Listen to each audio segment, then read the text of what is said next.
Saudi Arabia has unleashed bombing which has killed a number of civilians and created a pretty desperate humanitarian crisis in Yemen. I guess if there's any better news on the horizon for both Syria and Yemen, you could say that some of the adversaries in both of those conflicts are speaking to one another, and there is talk of some ceasefire. I know there has been a ceasefire recently in certain portions of Syria to get humanitarian aid in.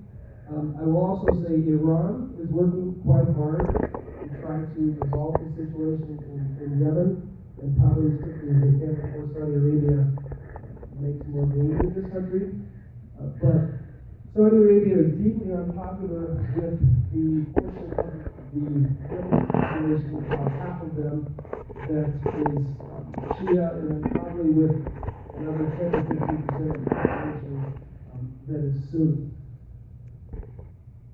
Libya, I know, is in the news a lot, and here is the little chunk of territory that the Islamic State has claimed for itself in Libya. Libya has really split into two countries for sure: the recognized government by the United Nations system in the east, which is supported by Egypt and the United Arab Emirates, and an Islamist government in Tripoli, supported by Turkey and Qatar.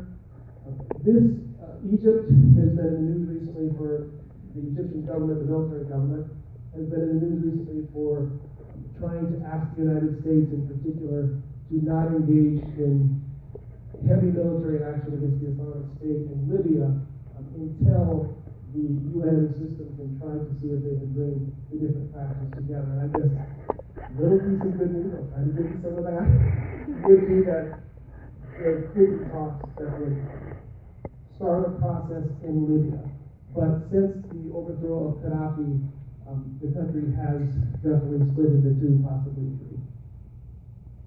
The Islamic State, if we look on a map, they rule over 6 to 8 million people in Iraq and Syria. The largest city that they occupy and rule is Mosul, which is a city of 1 million.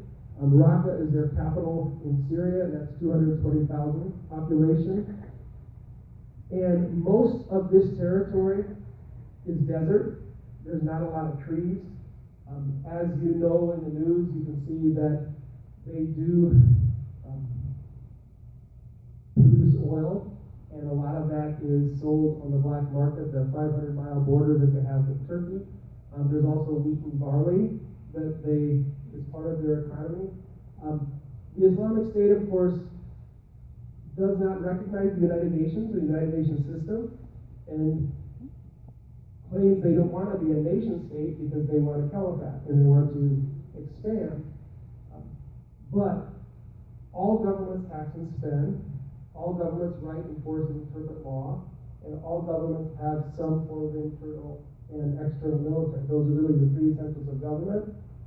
The Islamic State does all three of those things. As many of you know, this Al-Qaeda is in Iraq that Colin Powell spoke about in 2002 at the United Nations, and even mentioning Zarqawi at the time became in fact a self-fulfilling prophecy. Neither Al-Qaeda nor the Islamist movements or strength was in Iraq before 2003, but after 2003, they came to Iraq. So when we look at why there is an Islamic State, it's difficult to see any possibility that there would be an Islamic State today if it wasn't for the power vacuum that came after March 2003. In fact, Zarqawi was Jordanian, and he was part of Al-Qaeda in Iraq. He was one of the people on the video shortly after the invasion of, was it Nicholas Berg, the young American who was put in the orange jumpsuit. Zarqawi was killed by a U.S. Bombing in about 2006. Omar al-Baghdadi is now the current head of the Caliphate of the Islamic State. He was in Camp Bucca for a long period of time in the United States prison. And after the United States left Iraq, nearly all of those prisoners were released. He actually went from Iraq to Syria, and rather than fight Assad and fight Assad's army, He fought against a number of other rebel groups and consolidated control and created a Islamic faction that would be called the Islamic State. Once again, the two sparks after the invasion and the power vacuum were, of course, the Sunni revolts. 18 million Sunnis live in Iraq and Syria combined, were the revolt against the governments of Syria and Assad and the former government in Iraq under Maliki. That's an important point, I think, because even when you look at polls of a lot of people in these two countries, Sunnis, they will say that their opposition is especially towards the government. They say their opposition is especially towards the government before they say our opposition is to the Shias or the people based on religion. The Islamic State does not say like Al-Qaeda used to say, as Al-Qaeda would focus on what they call the far enemy. The Islamic State is much more focused on what's called the near enemy. That's why Zarqawi was blowing up Shia religious shrines, especially in the south of Iraq, and trying to start a sectarian war, which is in fact quite successful in some ways in doing that, right? But unlike Al-Qaeda, which would be more the message of blow yourself up and you will have, multitudes of virgins in heaven, their message is in fact quite different. You can see some of it here. These are different excerpts from Baghdadi. You have a state. This will return your dignity, your rights, and your leadership. Syria is not for the Syrians. Iraq is not for the Iraqis. The earth is God. The state is a state for all Muslims. And talking about the history of the region in terms of foreigners occupying their land, placing agents in power to rule them, deceptive slogans such as civilians, peace, coexistence, freedom, democracy, secularism, Ba'athism, nationalism, and patriotism, among other false slogans. According to the Islamic State, none of these have worked, and so we really shouldn't trust any of them. That's sort of that secular vision that has not come to fruition in this part of the region. This region hasn't, in the words of one scholar, hasn't been able to modernize.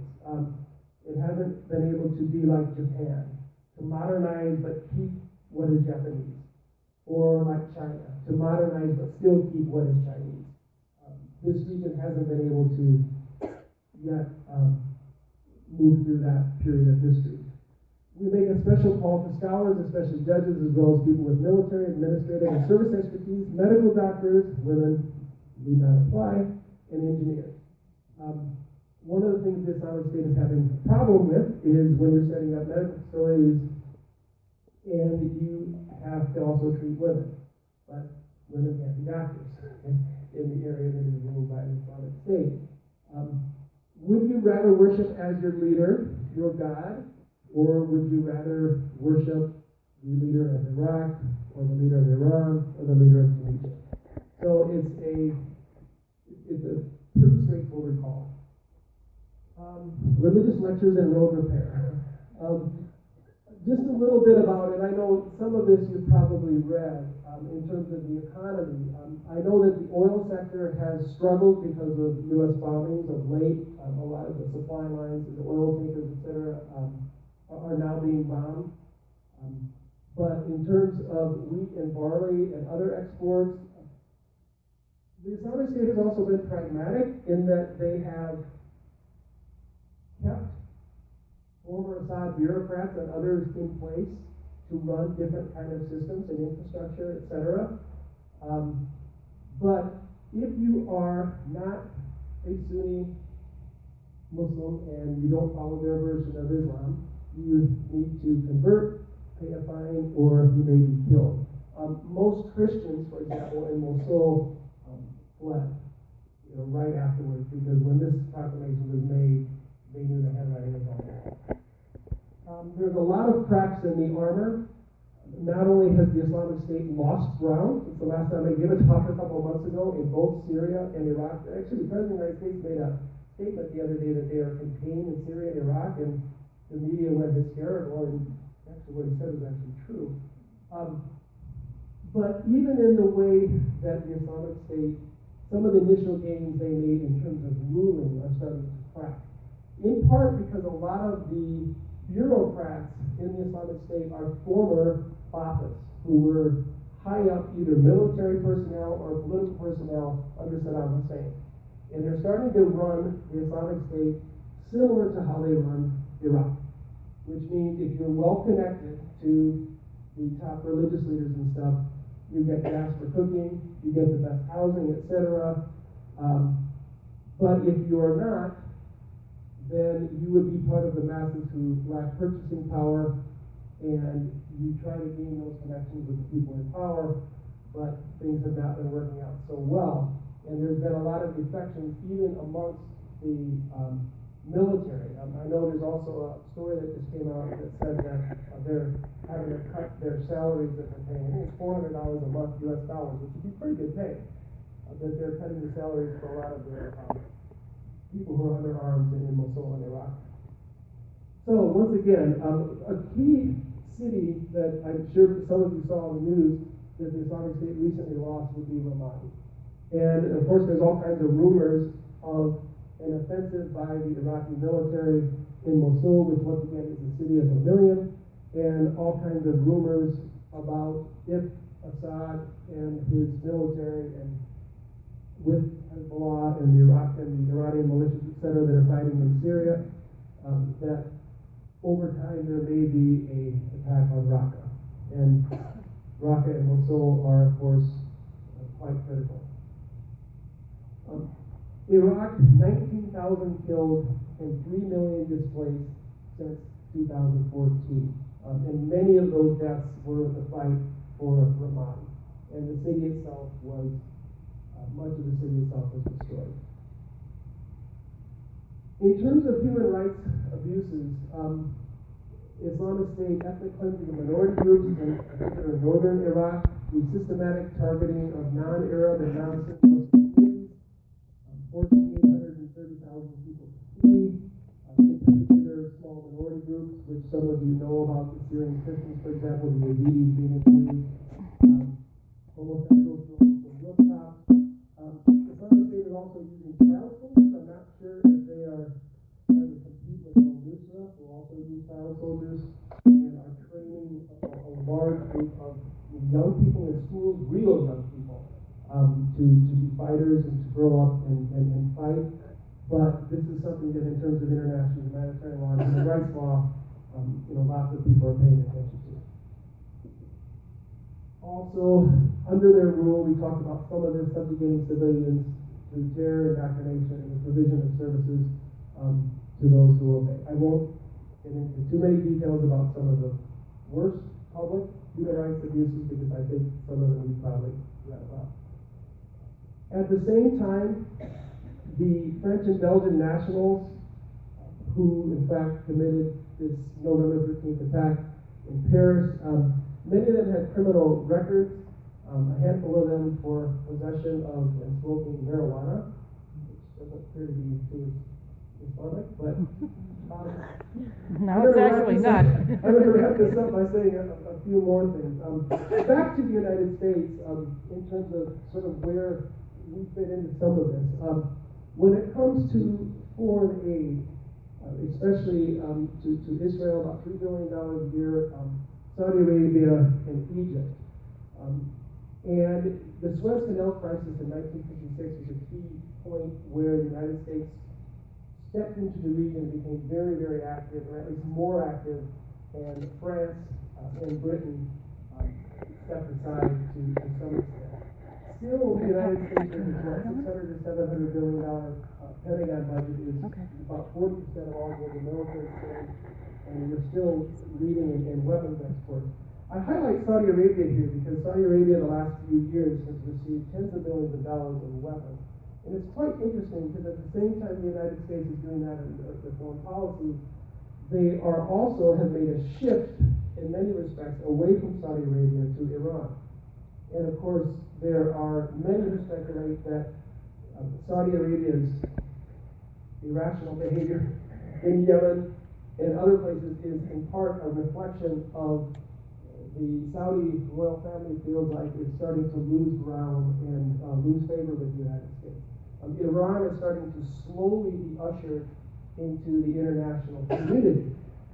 And I say that because it's kind of interesting. Some of you here, a few years ago, during the end of the Bush administration, we started an organization called Iowans Against the Bombing of Iran. And then we called it Iowans for Diplomacy with Iran. And there's at least many of us who feel like maybe we were on the right side of history for a lot of the issues here, but also for that particular phase of foreign policy. That could change radically depending on the next presidential election, but at the same time, it's probably not a surprise that Saudi Arabia and Iran have been jockeying for political and economic power. The problem that Saudi Arabia has now is low oil prices are making their no taxation, no representation governmental system not work too well, because to not be taxed and to be sort of left alone and let foreign workers do all the work in Saudi Arabia, the Saudi royal family has lavished oil money and medical and education and favors upon their population. And now there's a lot more dissent within that population because of the low price of oil. So many are speculating that Saudis, especially very aggressive behavior in Yemen, is a way to distract their domestic population. They also have a lot of dissent within the Saudi royal family, which I won't talk about, but pay attention to Saudi Arabia. A few more than that. Also, as many of you know, the Bureau of Investigative Journalism reports 2,000 plus casualties, civilian casualties, at least 400 in Yemen in terms of drone bombings. So, this is an area where I think many of you know the United States is unpopular in that particular region. In fact, an interesting international poll in 2013, which is about 60 or 70,000 people were polled across 70 different countries across actually the entire world, asks the simple question: what country is the greatest threat to world peace? And the United States won like running away. Pakistan was second, and they got a third of the vote, which was heavily weighted to India. The Indians voted for Pakistan. What I thought was interesting about the poll is that the millennial generation in the United States actually voted the United States above what the international community voted Pakistan, which was second. I thought that was absolutely fascinating and interesting, but I don't know what it means. But, and so, yeah, okay, next one. I think one of the problems that, media may not tell you what to think, but they're very good telling you what to think about. There is within our media discourse, the presidential candidates, and I also say a lot of the intellectual class in this country, professors who are on public radio, for example, sort of an assumption that the United States has the right to intervene. Not only that we have the right to intervene in other countries, but that we automatically have a sense of agency. People will say things like, gosh, if the United States had acted so-and-so, Mubarak would have never fallen in Egypt, for example. Or, you want to blame, you want to know why Libya is split into three? It's because of Hillary Clinton. There's this assumption that not only does the United States have the right to intervene, but that we automatically have a sense of agency, and that our actions or inactions automatically have dramatic consequences. And I think it's a Cold War mentality in our country that has just never really, really gone away. And I think there are portions of the world, and many of these countries, where the United States actions, one way or another, are really not too pivotal, not too important, either way. And oftentimes our actions are much more harmful than anything else. So I just kind of toss that out there. And there are some also that say that the behavior of Saudi Arabia, in particular Bahrain, Yemen, and Syria, that they really would want to, in fact, in part, foster a sectarian kind of a war for many different reasons. There are also a lot of comparisons between what the Islamic State does in public as opposed to what Saudi Arabia does. The recent execution of 47 individuals, for example, including a prominent Shia cleric in private. And if we even look at the sort of Wahhabi version of Islam in Saudi Arabia, you see that it's also anti-historical, you know, that a lot of historical shrines, etc., that are not sacred enough for their particular religion or desecrated, etc., which is also a trait of the Islamic State in Palmyra and in Syria. You know, a lot of the ancient ruins have been blown to bits, etc. So, okay. And I'll just end it right here and turn it over to Esau. But here is in terms of our own country, just a little snapshot of our lily pads. Fewer than 200 military personnel were really called lily pads. That was, I'm trying to think of a U.S. official who, well, it might have been Rumsfeld that coined that phrase. But when we look at some of the larger United States military bases around the world, you can see that very first map that I gave to you has a lot of this. There's another map that I probably should have had up here, which shows the presence of Russia. And Tartus is their important Navy base in Syria. And really, it's their last base outside of the former Soviet Union that they had. And there's a wonderful map that showed the presence of the Russian Navy, the presence of the U.S. Navy in the Mediterranean, and how close they are to one another. At the same time that I say that, those two countries are engaged in peace talks and trying to bring different factions together in Syria, and they're also engaged in a lot more, we all know, private talks with one another. So, Esau, your turn.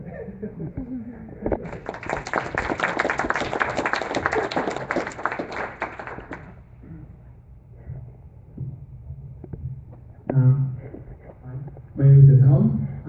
Thank you so much for coming. Thanks, Erica, for this introduction. Thank you so much, Jeff, for your nice presentation. I really enjoyed it so much. Okay, my name is Esau, and I'm from Egypt.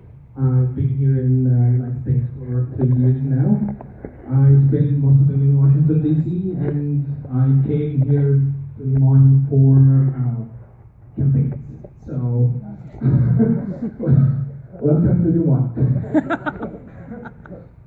I'm going to talk more about like a specific story happened in Egypt related to what Jeff was talking about. So,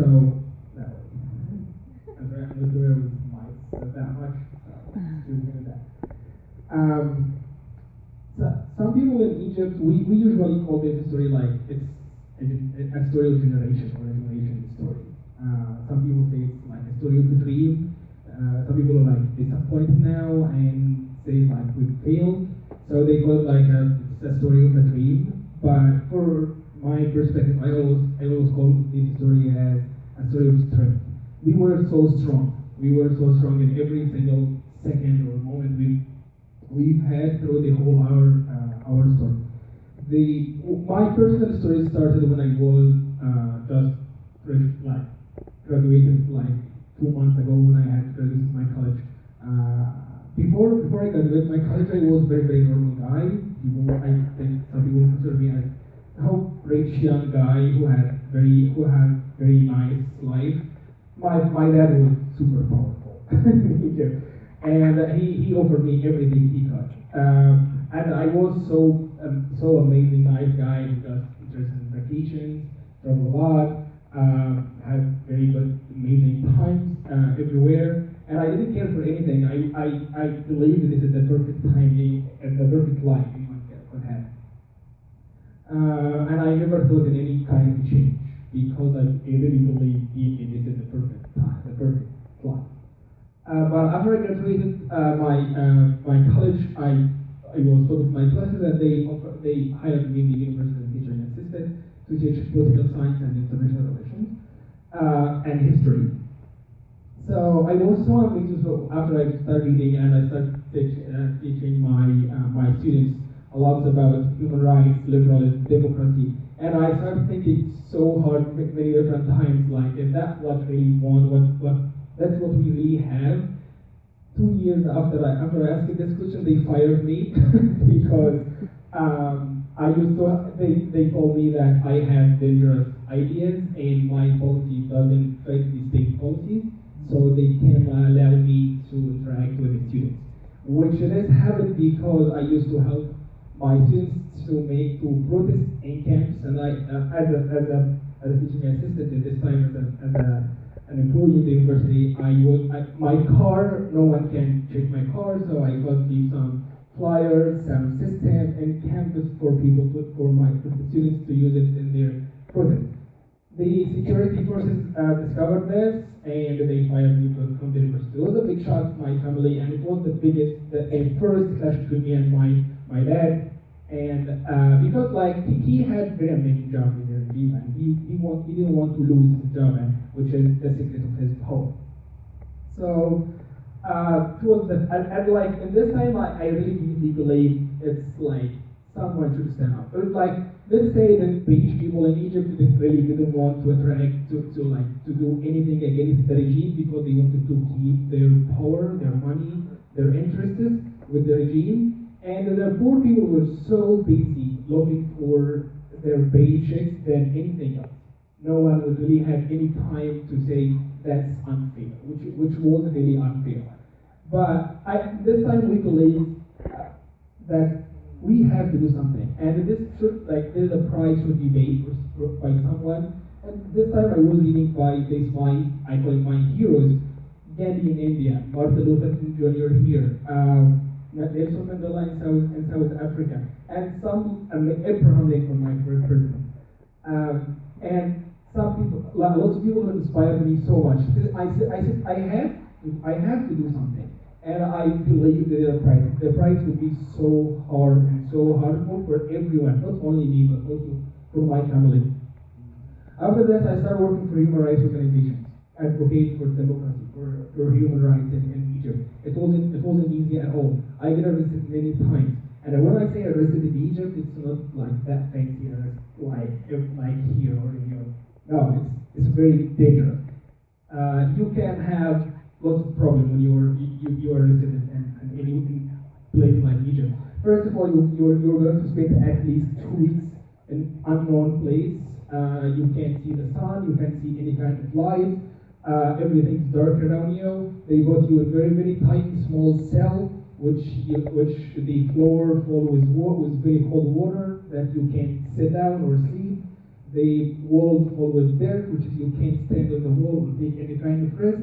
So they needed to keep you stand up in the middle of the room for 2 weeks, as long as you can lose hope, as long as you have hope.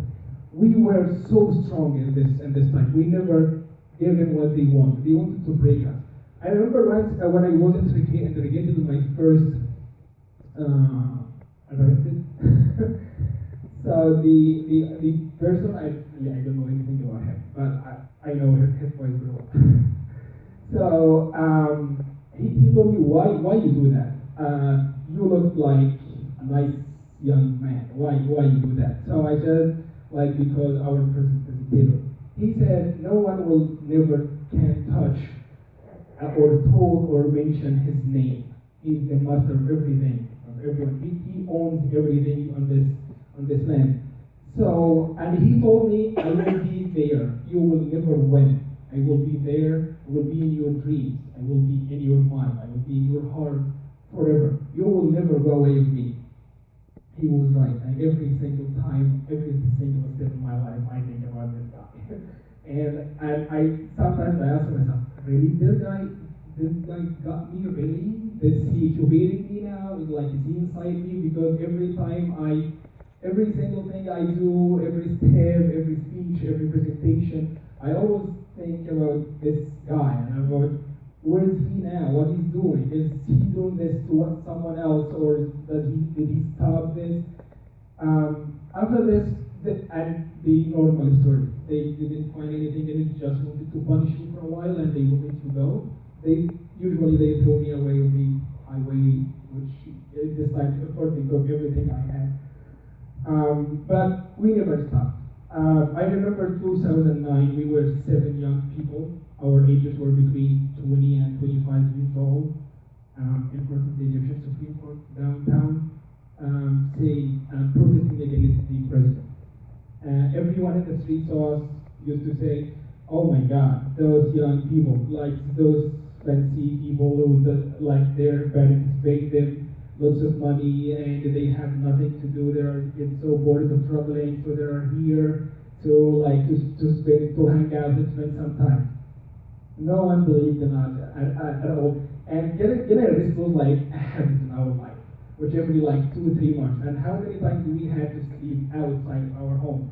How many times do we know that there is a danger coming and we have to stay awake? How many nights we really have to spend outside? How many security steps we have to take to keep ourselves safe? How many different emails or unknown emails we have to do to contact each other? How many different thank God we have in Egypt we can get cell phones without names on it, so we can use it a way of because I know how many times I was talking to someone and I hear someone on my phone many times.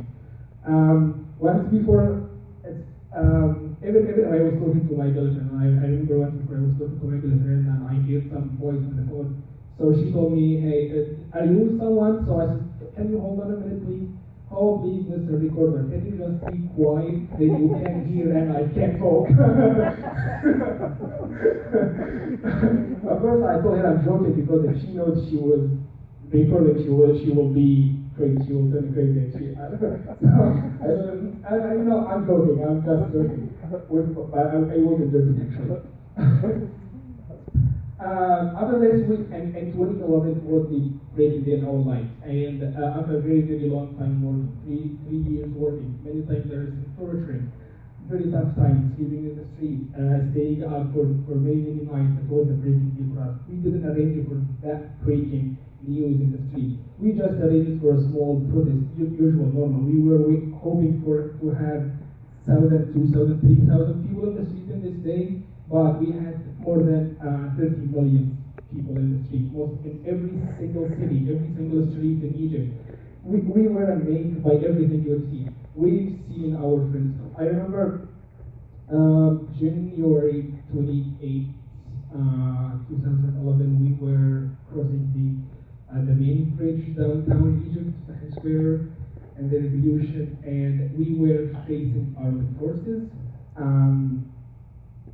We were facing tanks, we were facing snipers, we were facing lots of cameras filming us and to spot, to point the people who really we need to get those people. We lost our friends in this night.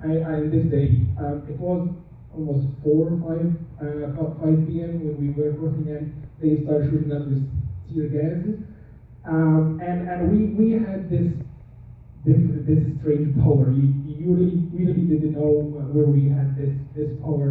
And we kept going there. And some people was shot. And I remember one of my friends was next to me. We were walking the bridge, and he got shot. He fell down, and I just tried to help him with my friend. So, and he died now. So I tried to help him, and he told me something. He told me I gave my life just for this dream. So please keep going and always remember me and don't give up. Like, don't do this. So, of course, I was like, should I stay help my friend? But we were in the middle of a bridge, so we have nothing but river. So, and we had tanks behind and tanks in front of us, and the police and the many special forces surrounding us, and we really can't do anything. Even if our life came to something, no way to. So it was only one way, just keep going. So one this day. And this was the choice. This was the decision. I left him, and we kept going, and we are ready to take a square. But after the most amazing 18 days in our lives, We won, and Mubarak was arrested, the dictator who ruled Egypt for 3 decades. And he was ready to give the power to his son after him, like something similar for what we saw in Syria with the father and the son. But after this, we didn't stop. We were so optimistic. We had this huge hope to keep working for everyone. We were so inspired by everything, by everything in the United States. We really did. I wasn't that much in this time. I wasn't that much involved with the American politics. So we were, thanks God I wasn't in this time. I was so inspired with the American values. So we were working so hard for this, and we were very, and at this time the American administration said, like, we really trust in the Egyptian regime. After the revolution, they really changed their strategy. They stopped arresting us and putting us in jail, and they arrested me again, but they sent me to the criminal court for working for a human rights organization. It was the second time the Egyptian regime or the judiciary system in Egypt create a new thing just for me. And the first time I was in university and I had dangerous ideas, and the second time was working for a human rights organization in Egypt and taking money from government to destroy Egypt, something like that. I didn't remember because it doesn't matter. So they after a year and a half trial in the criminal court, followed with very, very bad times, putting me in a jail, in a cage, in the courtroom with criminals and murderers. It was very, very bad time, and really serious people in this time. They sentenced me for 2 years in prison, and I could flee. I could come here. I couldn't stay there because I know some people, some of my friends in Egypt, people who really were so involved in politics, they advised me to leave because they know if I went to prison all of this time, they will work so hard to break me down. And this is, I'm sure that's really what was going to happen if I was there. So I was so lucky. I'm sorry. The last thing, because I'm running out of time. So yeah, I hopefully I could come here to keep working for what I believe in, for human rights.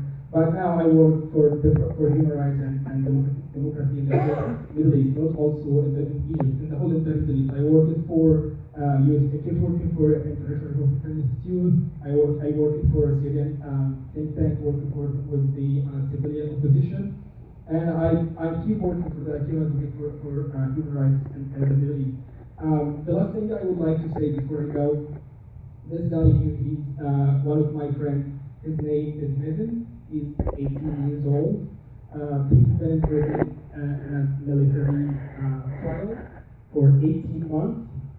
2 weeks ago, his mom was visiting him in prison, and after she went back home, she said this. She wrote this on her Facebook page.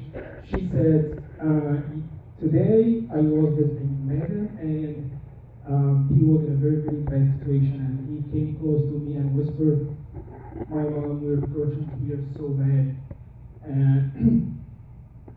And she said the blood was in my body, but before I say anything, he said, "My mom, please don't be sad. I'm about to start a hunger strike." She said, "But you're going to die." He said, if any death happens, won't be because of hunger, it will be because of torture. Please, Mom, give everything I have for a charity. She said, "But you don't have anything. You're still 18. He said, "I have 3 bottles of perfume. Please give it for any charity." And the guard, she continued. The guard ordered him to leave right away.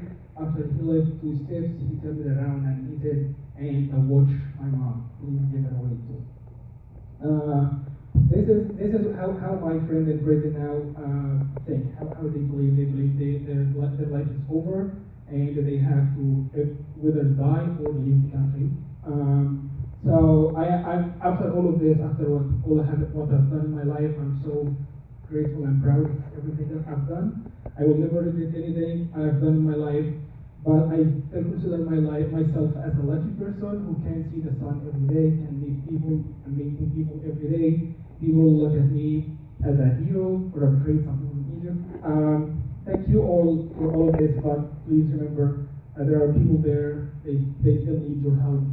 There are still very young people so close to die, so they need to help you. You have, everyone here has a responsibility to do for this thing. So please keep Mazen and his friends in your prayer. And thank you.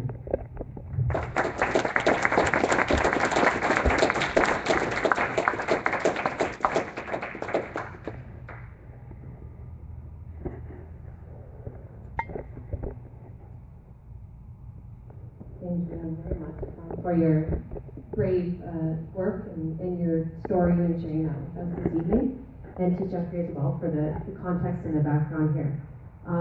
Is there someone in the group who would like to ask a question this evening?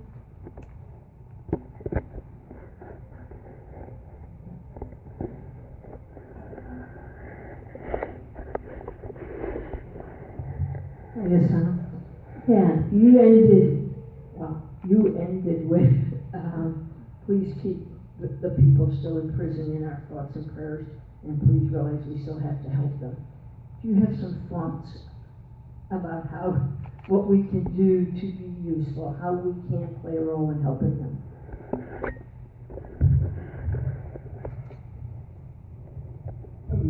Actually, I think I think that's true. You here in Iowa, you have a unique opportunity to meet the candidates. You are like a very most amazing political place. So first of all, you have to talk to politicians about people. You have to hear from people. I know you have lots of wrong ideas, wrong information, it's terrifying. I know the media here in Egypt and the United States is so negative about people in the Middle East, but as you said, people in the Middle East are the same. Yeah, we have less than 1% of the people in Egypt believe in very crazy stuff, but this is not the majority. We need you to hear from people in the Middle East. Talk to your politicians about changing the image of the Middle East people in Egypt. Have events to talk about this, invite politicians, invite people, ask your politicians to change. I remember the revolution in Egypt. We were like the regime was killing people, peaceful protesters in the streets, in the daylight, in front of the cameras, the whole international media. And the American administration said we trust in the Egyptian regime. That was the first reaction. And they came many times to Egypt and they repeat the same statement many times. I've met American politicians in Egypt, and when I came here, I did this many times, and I please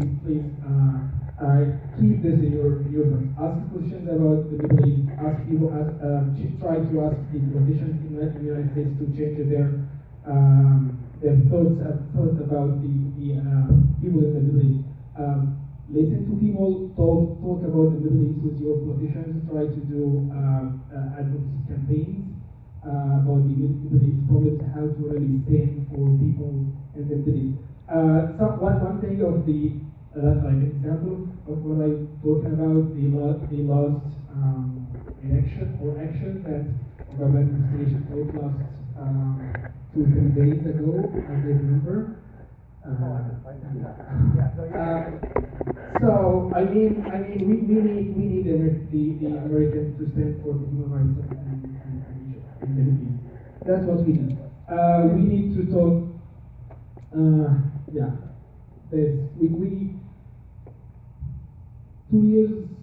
A year and a half ago, I was invited to the Congress to talk about the human rights in the Middle East in a hearing session for the Congress, and I asked it so hard to relate, to connect between the American aid to Egypt and the human rights file in Egypt, and I think I did a nice job, and people really listened to me, and they stopped helping the Egyptian military until he does some improvement in the human rights situation in Egypt. But now they stopped even this. This is the last thing they did. They said, Obama said no more connection between human rights and the American aid. So now people in Egypt are killed by American money. I'm sorry to say what this is as well. So you have responsibility to help with that, to stop that, to talk to your politicians, to ask questions to your candidates, listen to people from the Middle East, talk to your neighbors about this, whole events talking about the Middle East like this. We have people in Egypt start losing hope in the Middle East. We have 300 young people in Egypt join ISIS in the last 5 years because they lost hope. We have 14,000 people in prisons in Egypt for no reason at all, and most of them start literally to die or leave the country. Very, very tiny people that I know, they still fighting for human rights and democracy in the Middle East. And I think this is, you have to be with these people. We need to increase this percentage in the Middle East, and this is the only way. Talk to your politicians more, ask candidates questions, try to change the American policies, and listen to people from the Middle East. Show more stories from the Middle East. We have amazing stories, not only from Egypt, but everywhere else in the Middle East. Listen to these people, talk to them, show their stories more and more. This is what we can do. Thank you. And there was a slide up here as well showing the names of some international organizations, which I'm sure many of you are familiar with, as well as some of our local agencies that do work with refugees of war. Recently, we've been hearing about that in the media as well, but a good reminder for all of us. Thank you. So, question over here.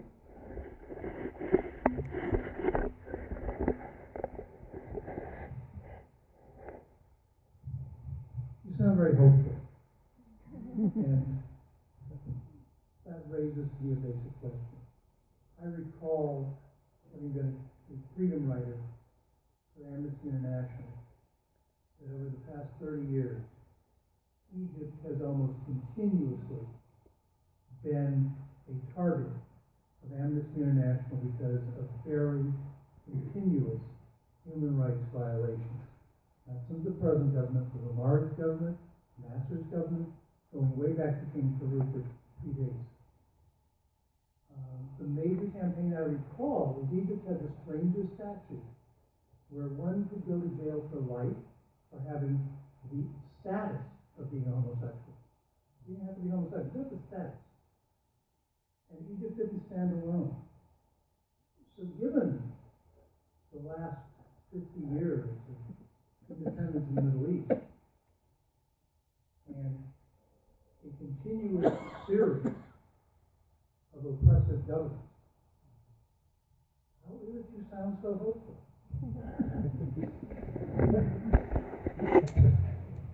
Hope is only big legs for me.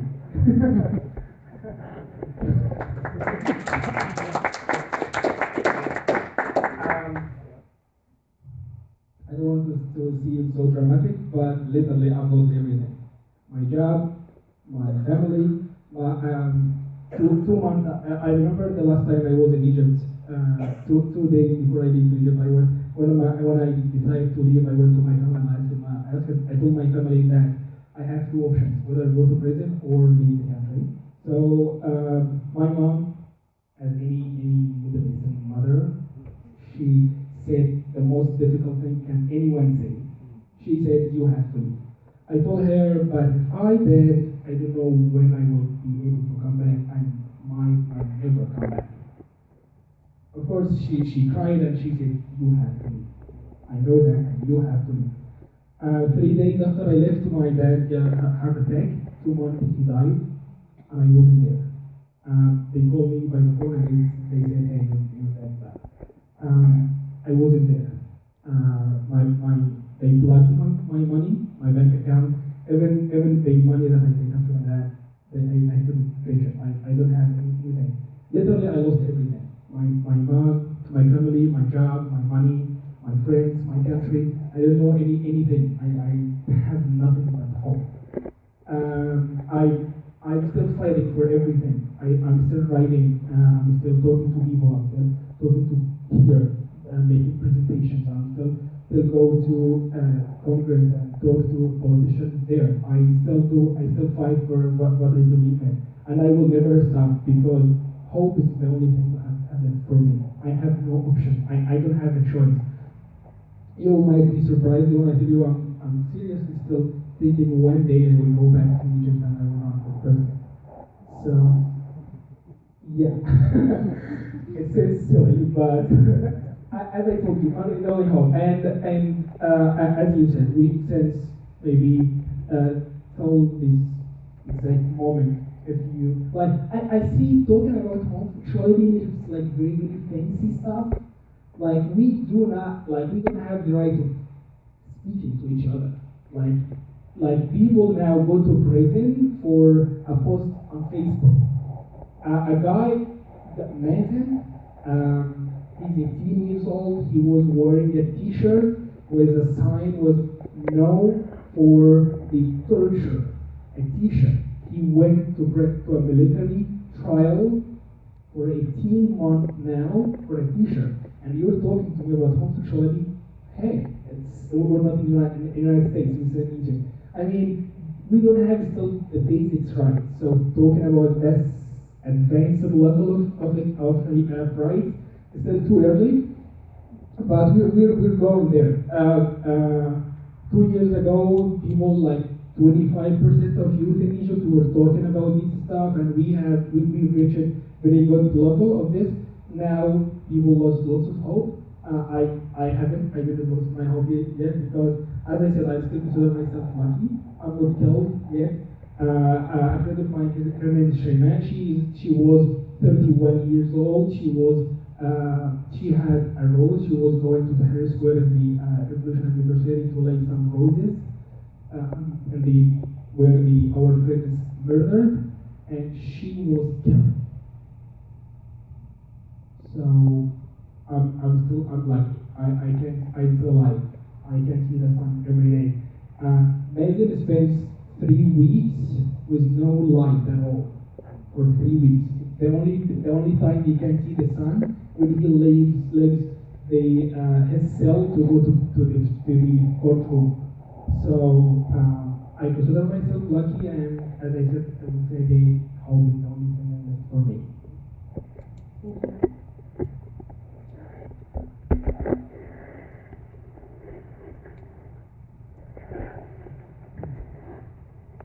One of the things that I find difficult is that all these countries in the Middle East, wherever they are, all have different divisions, groups, sectors.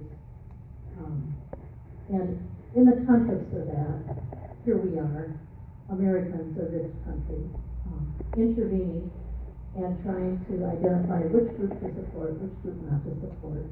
Where are we doing damage by coming into a country and supporting one group over another?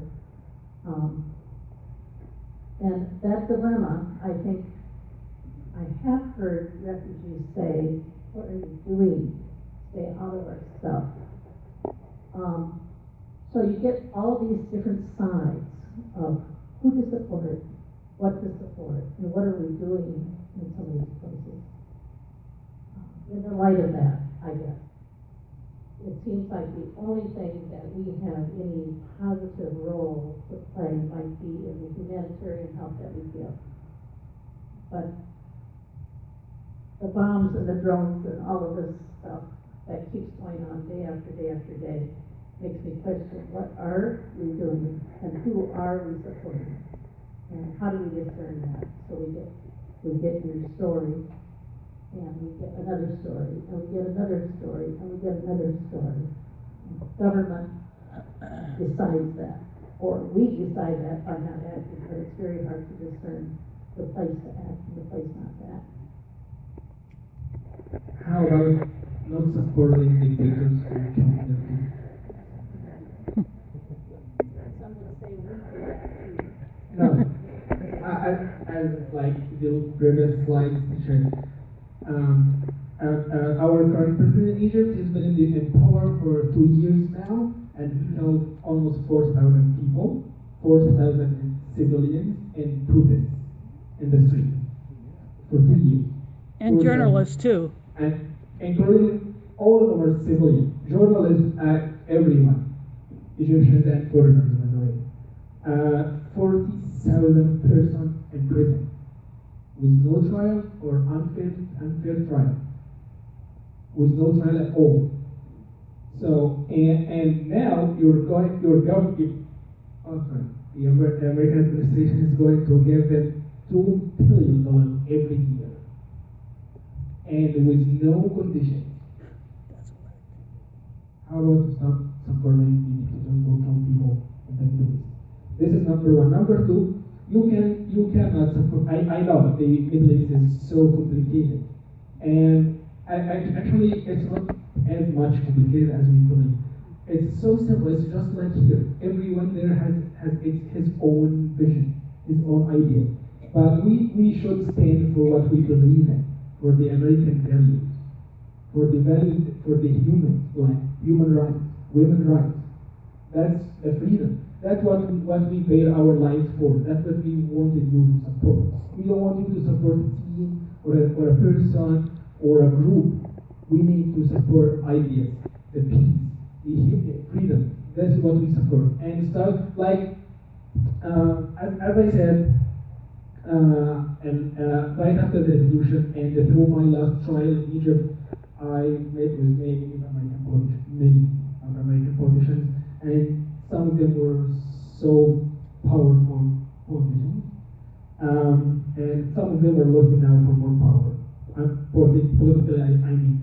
And I was talking to some of them, and after 2 hours, they had meeting with the Egyptian administration, and they promised me they will support human rights and they will support democracy in Egypt and the whole area, because this is the only thing Americans can stand for. 2 hours later, they had a press conference with the Egyptian administration, and they said, we trust in the Egyptian regime. This is exactly why people and everywhere, I mean, I'm not talking about only Egypt or Middle East. Everywhere people still stop believing in the United States anymore. We're not looking for the United States anymore. So, yeah, to answer your question, stop supporting dictators who kill us in the street every day, and support what you believe in, freedoms and human rights. Thank you so much. And thank you as well for your good questions and for Sam being here, and looks like we have one more. I'd like to also close, and if Jeffrey has a few things to say, by thanking him for sharing his story. It's very brave, I think, no matter who you are and where you go, to stand up in front of strangers and give a bit of your perspective and what you've lived through. But in addition, if any of you have any ideas on additional speaking opportunities, or just in general, a place that you can think of where some story might touch the lives of others, I know he'd be interested in speaking with you afterwards as well. Looks like we have one more question, and Jeffrey, do you have anything? No. Okay. Yeah. All right. Thanks so much, everyone.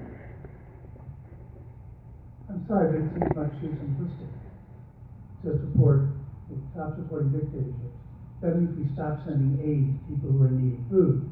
That we stop sending, that's what these dictators take the money partially for, not just for their arms. That we undermine efforts that are used to bring the rules of law to the country. Those are what some of our aids go to. When we cut off all aid, we make the situation worse for people. So the question is, how bad should we make it for other people in the name of doing good? And when we do that, the other side of that that's often raised is that these situations are so bad that we're going to see, which we saw in South America several times, when those regimes fall, there are power vacuums, and we may have fostered something worse. So don't stop supporting dictatorships, maybe from the point of view of aid, a little bit too simplistic of answer. Sorry. Okay, but the truth is, the American aid goes just to the Egyptian military. Which runs Egypt, as I recall, runs its hotels and its resorts. So, no, it's just all of this pays for the military equipment. the military in Egypt takes the whole entire 8th grade. So this is the problem. I remember I was working for USAID in Egypt, and we had this proposal to give the American aids to the local NGOs, health NGOs that works for health issues or poverty or women's rights, and we did this for 6 months. After this, the Egyptian administration had this meeting with the American embassy in Egypt, and they canceled it. And they said the only way America is gonna pay money to Egypt will be through the Egyptian administration. And they cut every single aid. This is the point. The point is really all this, like almost $2 billion, all of this money goes to the Egyptian military right now. No one uses this money. This is the point. This is what we voted. If you need to support, you like, from my experience working with this executive file, I know if you'd like to share this money with poor people and uneducated, with the women, to make the life better in Egypt, you can. But for political agreements, you don't want to do that. And like when I say you support dictators in Egypt, I'm not saying this like that. I mean it. I'm sorry, James has pointed out that the Egyptian military is one of the least efficient fighting forces in the world because it deflects so much of its money to use it for its enterprise. I mean, so like I'm still my point still how to use this money. You still killing people. You still running. If you check the last international reports about the Egyptian economy, we'll see we're that close of crisis in Egypt. The Egyptian economy is like that close of collapse. Like maximum 1 year in that way, it will collapse totally. So there's no impact at all of all of this amount of dollars goes to the military, and we know we have no impact, no outreach, nothing going out of this money. So there's something wrong with this money. This money, people can't use this money, and the evidence is the economy is still suffering. And I was just gonna say something real quick to wrap it up so that we can also get the food and the drink. Kind of wanted to end on a little bit of positive note if I could. And it's very difficult because, if somebody would have told me, I remember when the Arab Spring started, the optimism. I remember a student said, "Do you think Libya's next?" And I'm like, "Oh no, not Libya. It's a small population. God, we've got control." And Libya fell. We know where that went. Yeah. And at the same time, Tunisia may be an example of a country that had a democratic election, and it seems to me moving in the right direction.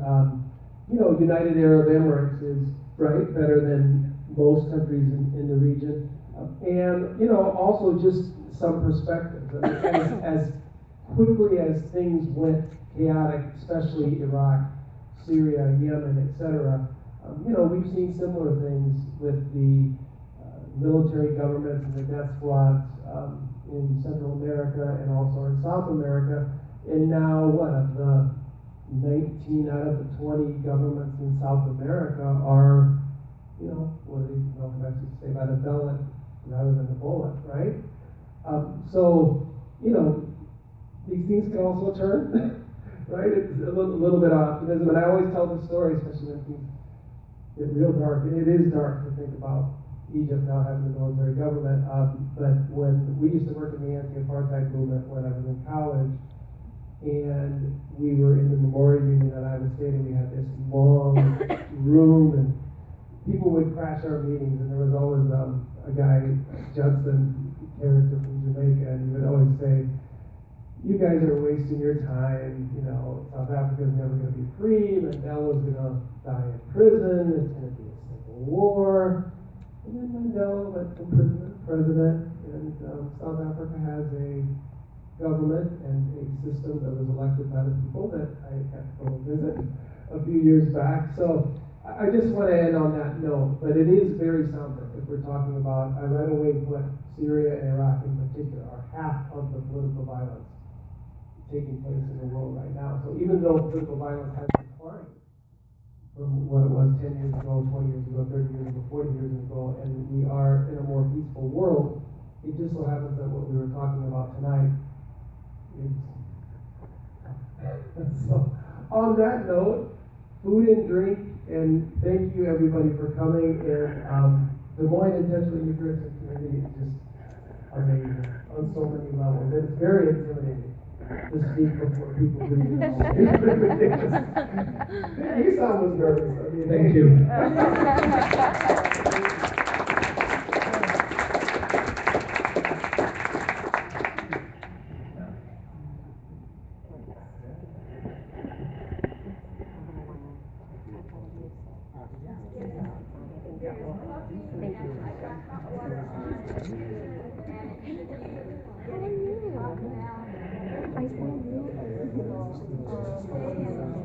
I'm live streaming.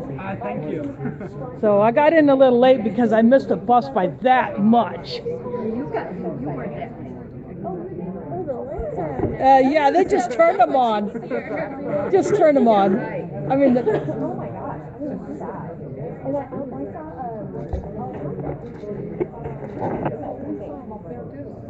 yeah, I've been seeing a little bit more of him lately. He's doing a lot more. Who's that? Alejandro. Yeah. Hi, Kayla. How are you? Oh, good. I got a little late because I missed the bus by that much. Okay. I'm so sorry. I didn't get your message right away. So, thank you. Thank you. I have some questions because I thought he was using his. I actually didn't know. So. No, I haven't seen it. No, it works out really well. Yeah, good. But I don't know.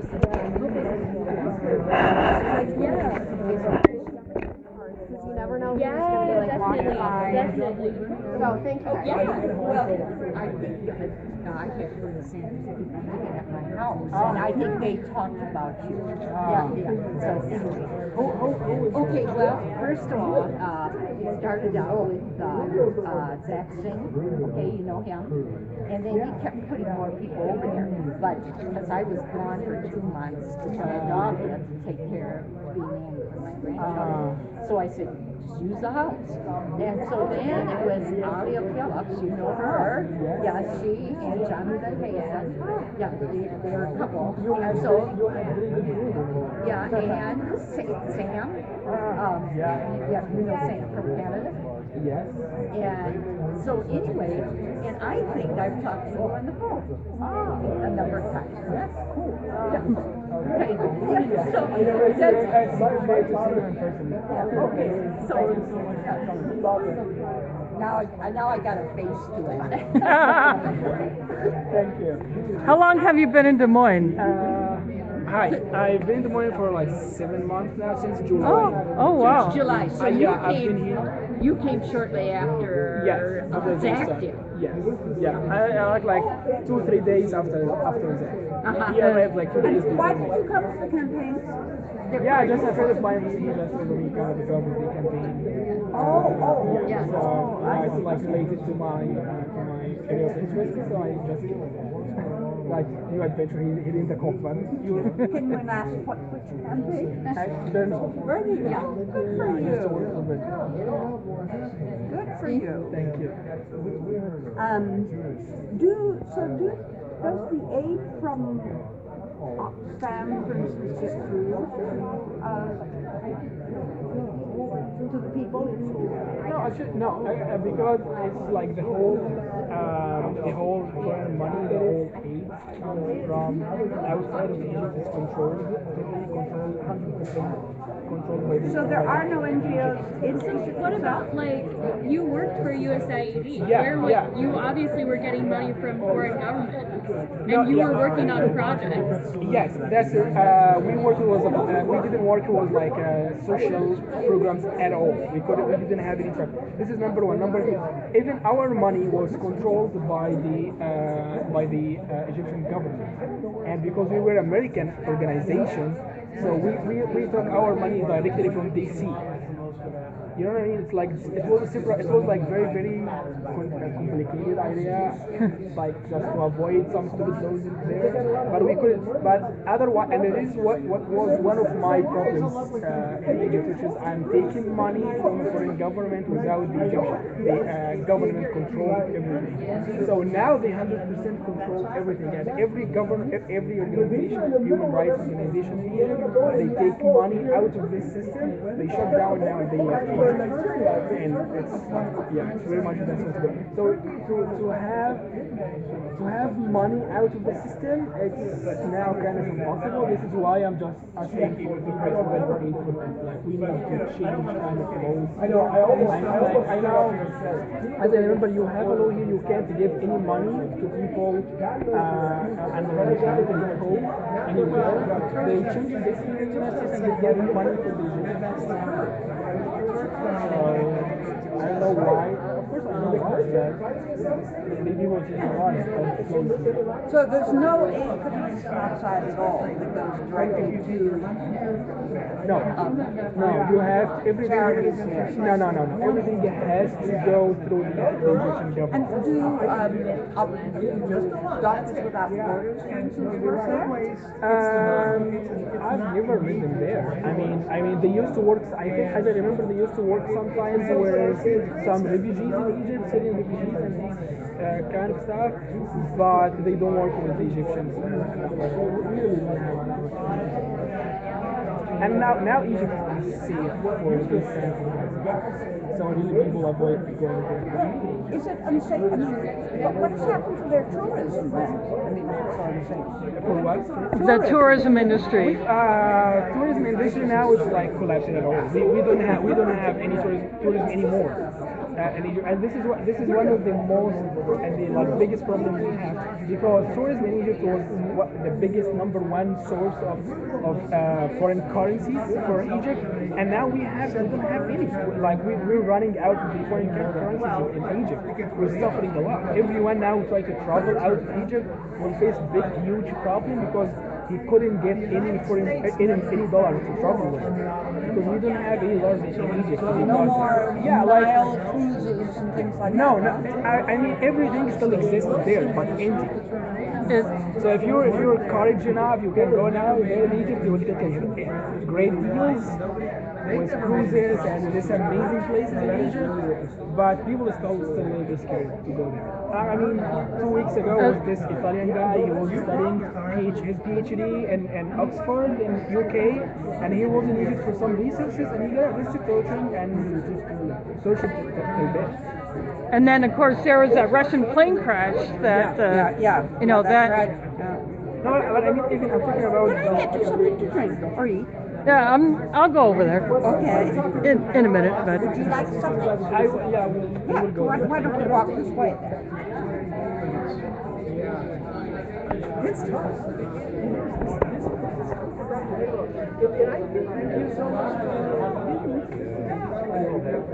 Our guests would like to have some here too. Problem with the Indian reservation. Okay, here's some eye candy.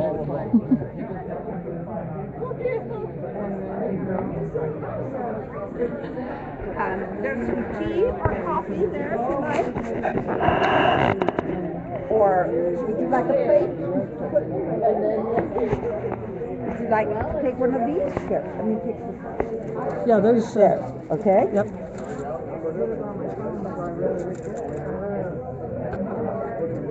Would you like anything to drink? Yeah, I'll get that. Okay. Well, I'll leave you to it then.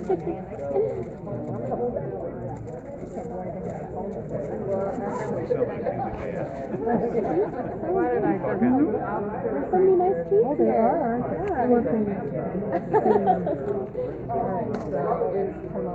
How are you doing, Kaylin? Oh, good. Good.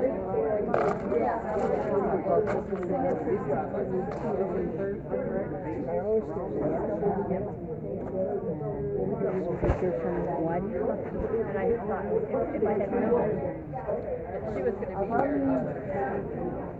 Brought those along, but This is that next sheet, we got that, we got That's gonna be good. That's gonna be an important one, yeah.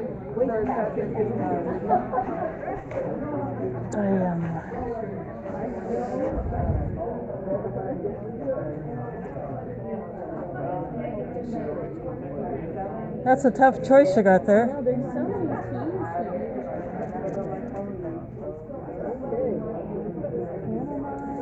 here. There's there is hot chocolate. Someone looks like someone just ripped this a little bit. Maybe didn't use the whole packet.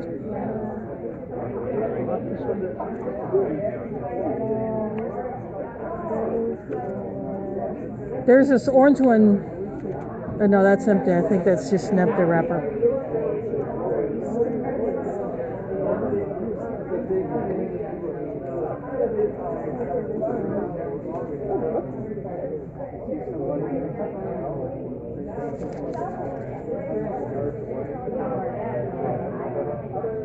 This is goji berry. This one has goji berry in it.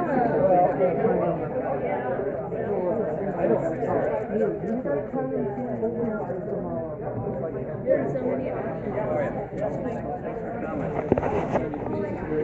Thanks for being here, Kaylin. Yeah, you're welcome. I wish I would have got here to see to catch the beginning of it. Yeah. Jeffrey's portion was very educational. Well, I'm going to finish off this hot chocolate packet. That's a nice mug.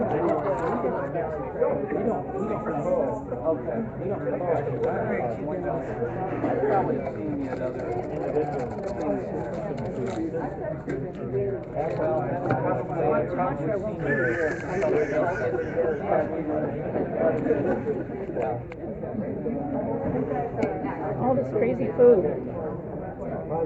Oh, and it's a Dingman did. Here's the name. I dropped that one. All right. It's coming up. This is Mark.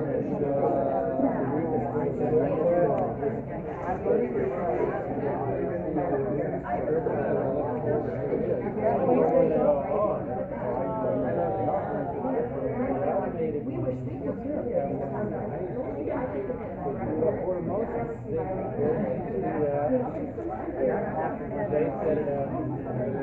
They get the information. And they can install it.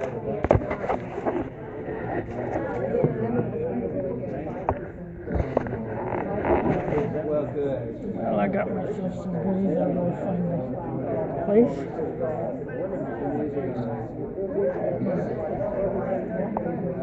Kaylin, how are you? Good. I'm going to trade places with you. All right.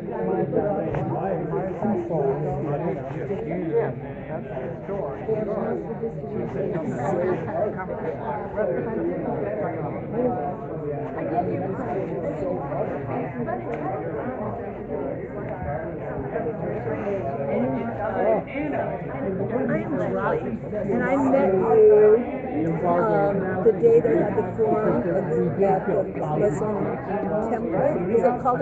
The mosque. At the mosque.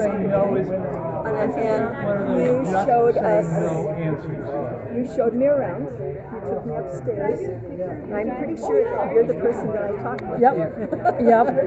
So I wanted to say thank you. You're welcome. And I have another page of signatures that were on a petition that people here signed. Cool. It came from this, the signatures came from this. Wow, that's cool. Who do I send those to? You can send those to Muhammad Khan, or if you have them here, I can just take them and give them to him on Friday. If I had known you were going to be here, I would have brought them, but I haven't. I don't think I have them. I'm going to check. Okay. I just feel like I don't have enough information. And if there are a lot of people around, do it. I suspect that on American No, I don't. That's okay. You can send them to Muhammad Khan. I don't have his new address. I just moved as of November. Okay. But you could send them to the mosque itself. And is that? That's 1117 42nd Street. Okay. Okay. That's what I'll do. and maybe But thank you for being here tonight. as well on American Defense Service Committee website. Could you talk You're welcome. of like what you can ask your congressperson? We were having a question about that. She's wanting some like talking points or something. You could. I feel like that's where I see it. Or I know at least they have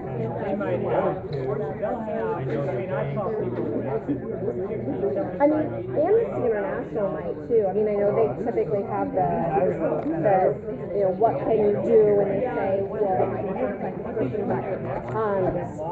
I wish we had something. A lot of those used to be able to print out. Just get on their site and print stuff out. But American Defense Service Committee, their website's really good. I mean, they are very thorough, and I think they break it down by region, if I'm not mistaken. So you can often look at what the regional issues are at the time. But one of the things we've done in the past is just try to get some petitions going. But we hand commented on it in Joni Ernst's office and Joni Ernst's office, and nothing back. It's like, I've gone in there once. Not surprising from those two. And they just like, one, they weren't even really interested in accepting it, and they'll only let like one person in at a time once they know what you're doing.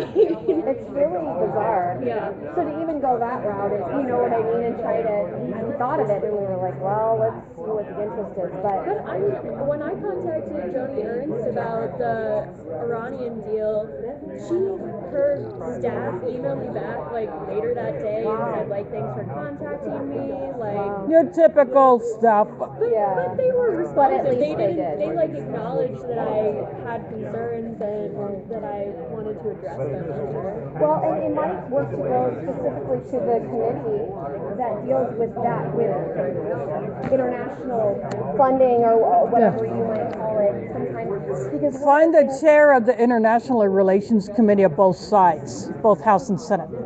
idea.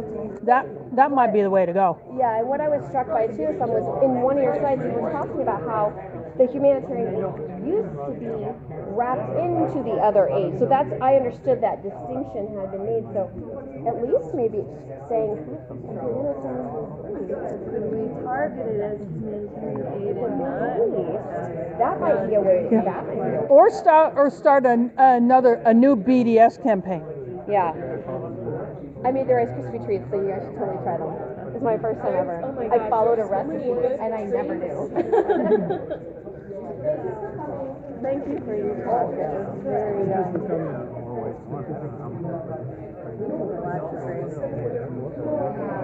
always good to hear other people's stories.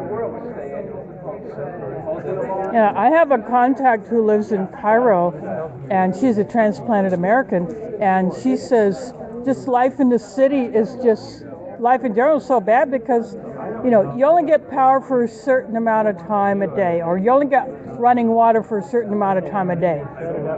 And they recently had a cold snap and even had snow.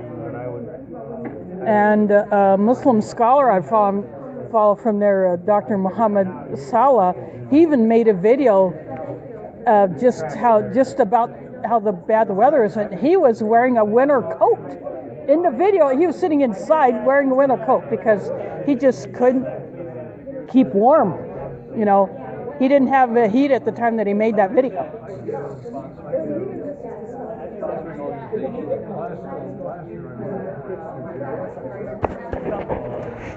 I mean, she fears for her son, who is now starting preschool. What kind of a world is he going to grow up to? How long will she get to stay with her husband, before she finds out one day he doesn't come home from work?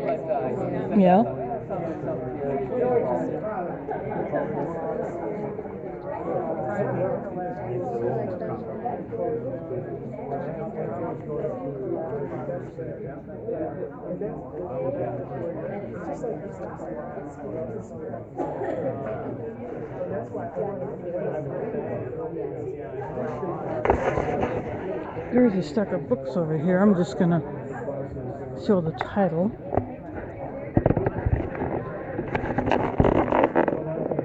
This is an uprising.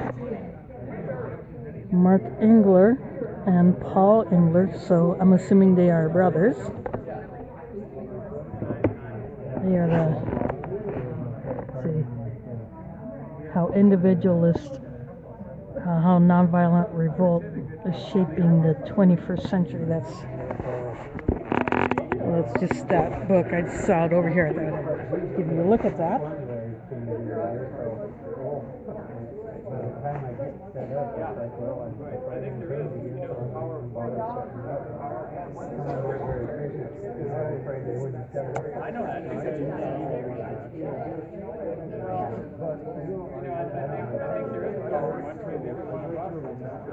So people are hanging around just talking about various things.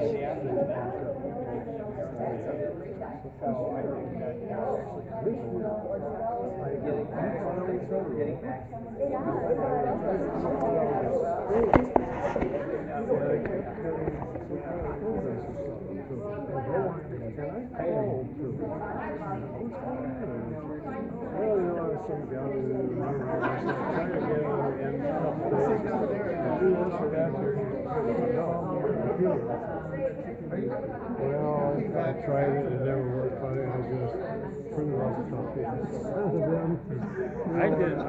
I've done it about the last couple of years. You have to pay a fee. The state charges the state for it. Right.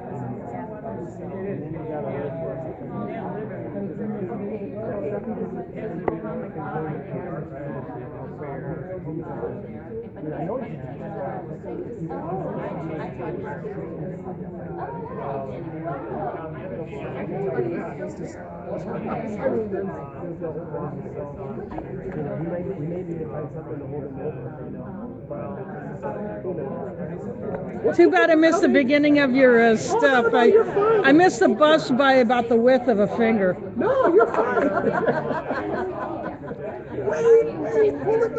Yeah, but that didn't work. I know, So they're heavy. Those buses are heavy. You can't stop them once they get going. You cannot stop them.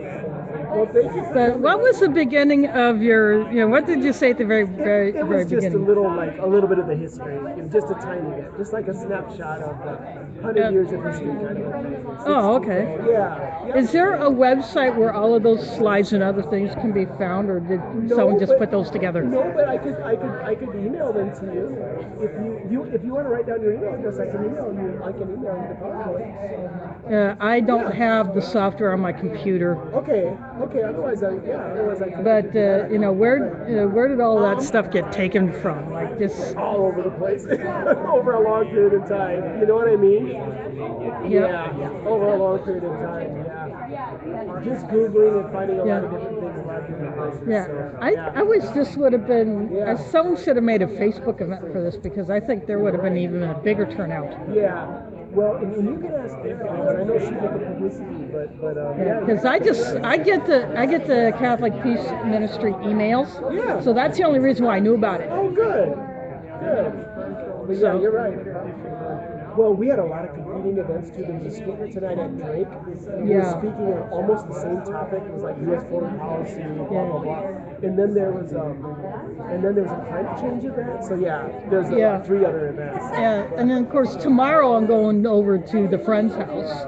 Oh yeah, for the Palestinian event. Yeah. Good.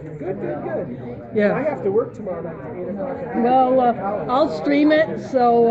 Okay. And then I put up all my stream videos on my YouTube channel. Okay. Oh, good. Okay. I'll look for it then. Okay. Wonderful. Good to see you again. Yep. Goodies. Yeah, there are a few left. Oh yeah.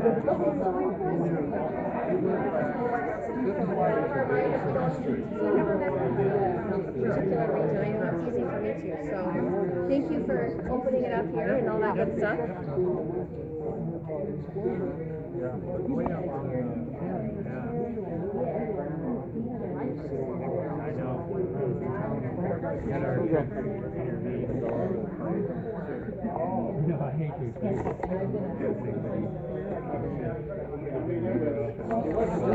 I'm just gonna. So are you are? Yeah, I'm. Those people are interested. The road too, if you want to. Just fine. Travel well. Yeah.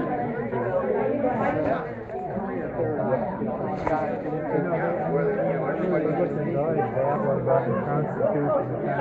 It's like, yeah, well, let the Constitution work. This is the way it's supposed to work. But, oh, it's only supposed to work for you, not for the rest of the people. Water, I think. That's what There's hot water for the tea or hot chocolate. It's that small one. there's hot water in there. I'm just gonna grab some tap water, I think, but thank you.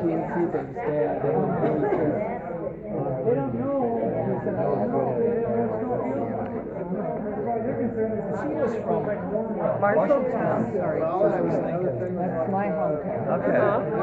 Okay. Okay. Never been there. Really? Nope, never been to Marshalltown. Oh my goodness. 44 miles. Well, that's not so easy for one who doesn't drive. A bus won't go there, No, it does not. Well, let's see. so I'm kind of limited. Well, I tried my the first time ever at the race. There is transportation from there, but I'm trying to think of how you do it. I'm not a baker. You gotta go like up to take a bus to Ames, and take a bus over there maybe. Yeah, something. There is a connection in between. Yeah, that's the only way to do it, is take a roundabout way. That's the no-fail recipe. And I think it sucks that there is no passenger train service to Des Moines. I think that's kind of weird. Well, they took it out. So it must have been long before I moved here, because I've only been here in Des Moines since the end of December of '87. And then at least, you know. So I was gone before that. It's only fresh, sometimes you only have so much time, but I had a million today after school, and, So I was still in grade school at the time. Oh, and now you go all the way down to, Gotta go down to so he was sitting here, so she came and got it, but I said, well, hey, maybe if I want to go with him, so I kind of was trying to get something easy enough, but no, he'd rather play with the cat. They are. I have family. So now there was no amenities I whatsoever. have to use them. So no amenities whatsoever down there. Actually, it's not bad. The bus station itself, or the train station itself, is not that bad. It's just there's nothing.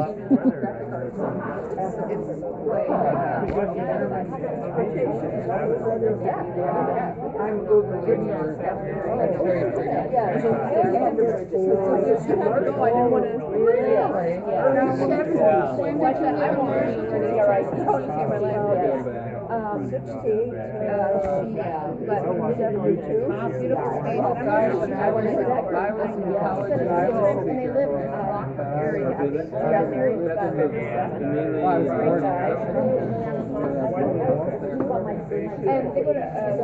I'm in a Facebook group that says, you're from Corning, Iowa, or something like that.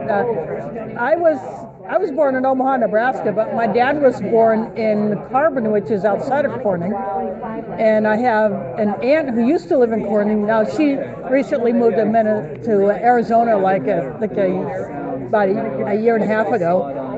But she worked at the hospital in Corning. She was a dietitian. Well, they built a new hospital training facility at the community college.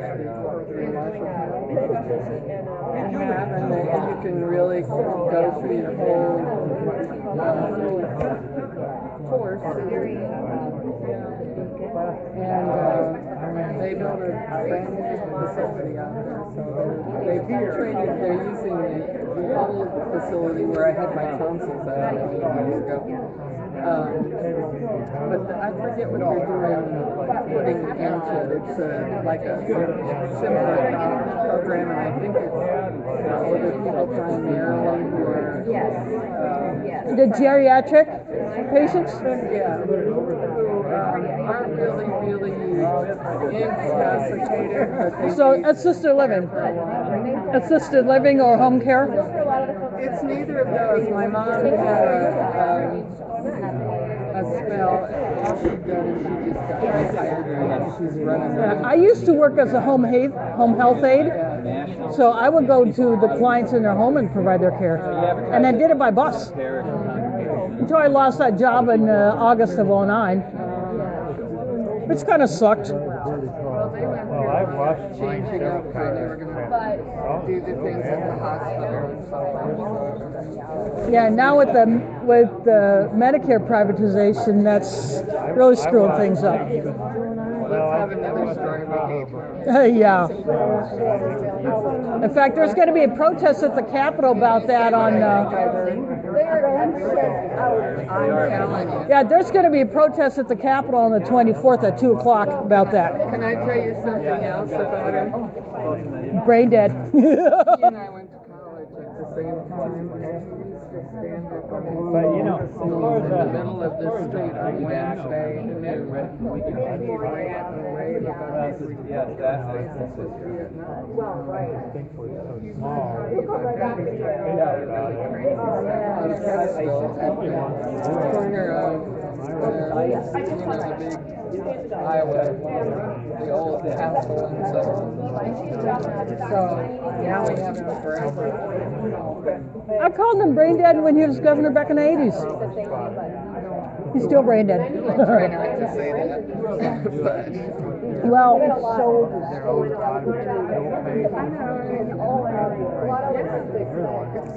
a lot of money being siphoned out of people. and it really doesn't help matters any that he was the co-founder of ALEC. Well,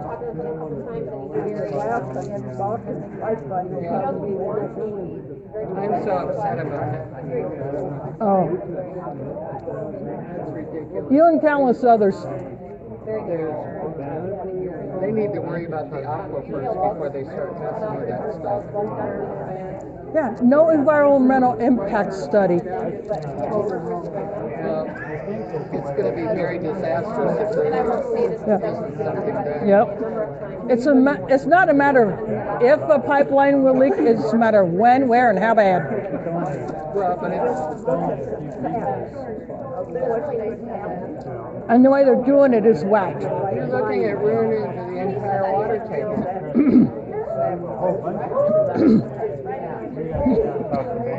It's a good thing we had all this sweet stuff so we could bring out the anger we really I needed some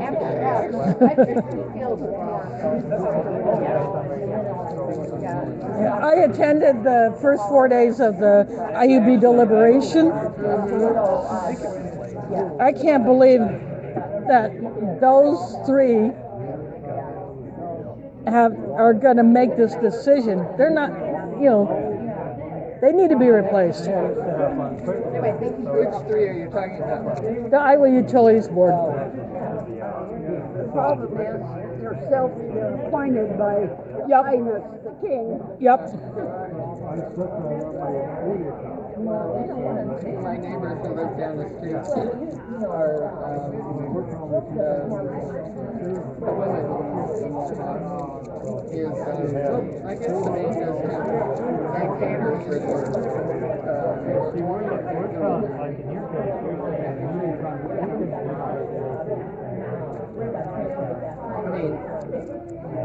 they need the job, so it's a good thing on that end. I've been over there a few times late at night when they're finishing up cleaning up the stuff.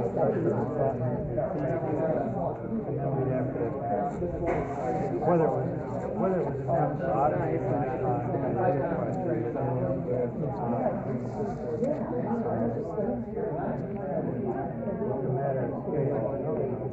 spirit rather than crazy. I'm gonna go past you. Do you have a ride home? Yeah, it's called a bus pass. Yeah. You want a car ride? I'm a barely East Sider. I know you are. I know where you live. I was telling her. This is the real No, California. I wouldn't say much at all. okay. Yeah, there's a little kid, yeah, right through where they're going. So I see it at work, but I rarely think it's done so every Good. I just been gabbing with your sister. So he's only about last summer. So he's still, so we were trying to be on vacation, so we were in Texas. Quit. That was a great evening. Yeah, so when we got. Yeah, I missed the very beginning of it, but I see you everywhere. yep, I saw you at Drake's. yep. In fact, there's another event I think next week at Drake that I'm going to be hitting up. And what do you do with all your film when you get When I go home, I put my stream videos up on my YouTube channel.